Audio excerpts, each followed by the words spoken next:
Terrible Typhoid Mary, Chapter 5, in which the cook rules the kitchen. George Soper's hunt for the missing cook began. His first stop was Mrs. Stricker's servants' agency, where Mrs. Warren had hired Mary Mallon. The agency, it turned out, was owned by a man, not a woman, as its name suggested. The director didn't know where Mary was, but he gave Soper a list of 7 families for whom Mary had worked. It wasn't a complete list, for Mary had used several different agencies over the years. Sometimes she didn't use any agency, but found work through advertisements. The list was a start. Like a detective trying to solve a mystery, list in hand, Soper pounded the city streets, knocking on the door of one former employer after another. To an epidemic fighter such as George Soper, the mystery wasn't whodunit. The mystery wasn't Mary's whereabouts, although that was important too. The mystery was where Mary Mallon had worked as a cook and if anything unusual had happened in the home while she was employed. Soper was building a case against Mary Mallon. George Soper had a theory. As a sanitary engineer with an interest in disease prevention, he knew the work of Dr. Robert Koch, a famous German bacteriologist who had proven that specific germs cause specific diseases. Koch had also proved that germs were contagious. His laboratory methods, known as Koch's postulates, are still used today. By 1900, scientists had found that a small percentage of people who had recovered from infectious diseases such as diphtheria, cholera, and typhoid, and otherwise seemed perfectly healthy, could still transmit the disease. These people were known as healthy carriers. They had no idea that they were spreading germs. In 1902, Koch published a paper on the subject of healthy typhoid carriers in Europe. 3 years later, he won the Nobel Prize in Physiology or of Medicine, but the concept of healthy carriers was still unproven in the United States, until now. George Soper was certain that he was hot on the trail of a healthy carrier, the first to be discovered in America. If he was right, this discovery would make his career. He would become famous in medical and scientific circles. He would be invited to speak about his discovery at conferences. He would write articles. His name would go down in medical history alongside the names of famous scientists such as Robert Koch. But first, he had to collect the evidence to support his theory. He began with locating the families on his list. Mary Mallon had worked in Mamaroneck, New York City, Dark Harbor, Maine, Sands Point, New York, Oyster Bay, New York, and Tuxedo Park, New York. Soper interviewed each employer, the family members, and the servants. With dismay, he realized that most employers didn't know much about their servants' backgrounds. Few housekeepers seemed to know anything about their cooks, Soper later explained to readers of the Military Surgeon, much less recall the food which they have eaten weeks and months ago. The false clues and the faulty memories felt like a conspiracy to Soper. Sometimes it appeared that persons were deliberately refusing to tell what they knew, he wrote. Servants who had been associated with her never gave any help. No one, it seemed, was inclined to help the sanitary engineer, especially not servants who had worked with Mary. They had closed ranks around her. Why were they protecting her? Was it because they liked her? Was it a sense of loyalty toward another servant? Was it because they feared her, or because they had taken an immediate dislike to this snooping man? At last, Soper's interviews were completed. As he studied his notes, he made a thrilling discovery. In nearly every household on his list, there had been an outbreak of typhoid fever. There was only one exception. Soper later explained to a group of medical doctors, a family that consisted of 2 people of advanced age and 1 old servant.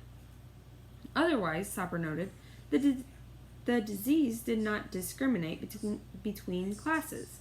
It affected employers and their families and their servants. In every instance, the families have been of ample means and accustomed to living well, said Soper. In each household, there have been 4 or 5 in the family and from 5 to 7 servants. 4 of the persons attacked have been laundresses. 2 have been gardeners, permanently attached to the country places where the typhoid has broken out. Each time the source of the typhoid fever had been blamed on some other cause: a visitor, a new laundress, a footman, bad water, bad milk. In all, Soper tallied 22 victims, including the Warren family. In one instance, when 9 members of a household were stricken and no one was left to care for the sick, Mary had pitched right in, working side by side with her employer, the wealthy Manhattan attorney J. Coleman Drayton. Mr. Drayton told me that when it was over, he had been so grateful to Mary for all the help she had given him that he rewarded her with $50 in addition to her full wages, wrote Soper later in the Bulletin of the New York Academy of Medicine. Why didn't Mr. Drayton fall ill? According to Soper, Drayton was naturally immune because he had had typhoid earlier in his life. The same was likely true of the elderly couple and their servant. Mysteriously, Mary escaped illness in every case and always left soon after the outbreak. She had never been suspected, said Soper, until that moment. Soper tracked Mary to an old-fashioned, high-stooped house at 688 Park Avenue. There she cooked for Mr. Walter Bound and his family. She had begun to work for the Bounds several weeks after leaving Oyster Bay. But the discovery of Mary's whereabouts came too late. Typhoid had already struck Effie, the Bounds' 25-year-old daughter, and one of the family servants, a laundress. The only child of the family, a lovely daughter, was dying of it, said Soper. The total number of victims now stood at 24, including the Bound daughter, who would become the first fatality. I felt a good deal of responsibility about the case, explained Soper later. Under suitable conditions, Mary might precipitate a great epidemic. Determined to confront the cook, George Soper paid Mary a surprise visit in the kitchen at the Bounds Park Avenue townhouse. He felt confident that once she understood that she was infected with typhoid germs, she would want medical help. I was as diplomatic as possible, wrote Soper later, but I had to say I suspected her of making people sick. We don't know the exact words that Soper used.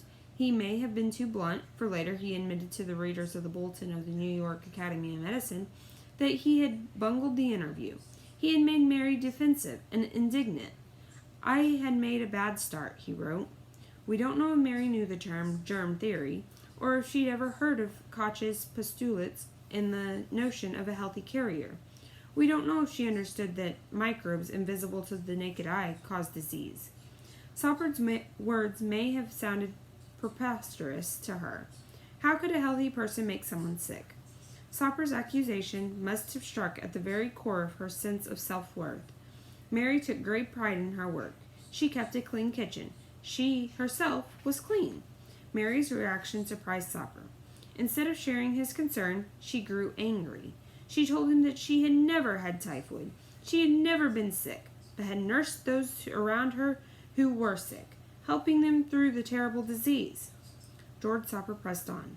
I told her if she would answer my questions and give me the specimens, I would see that she got good medical attention in case that was called for, and without any cost to her. Specimens? Mary must have asked.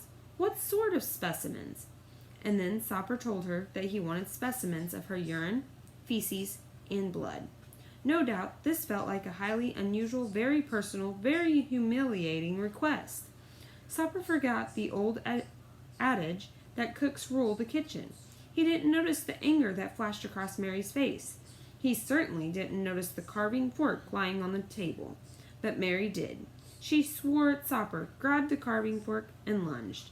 Apparently, Mary did not understand that I wanted to help her, said Soper, and he ran. And that's where we will end.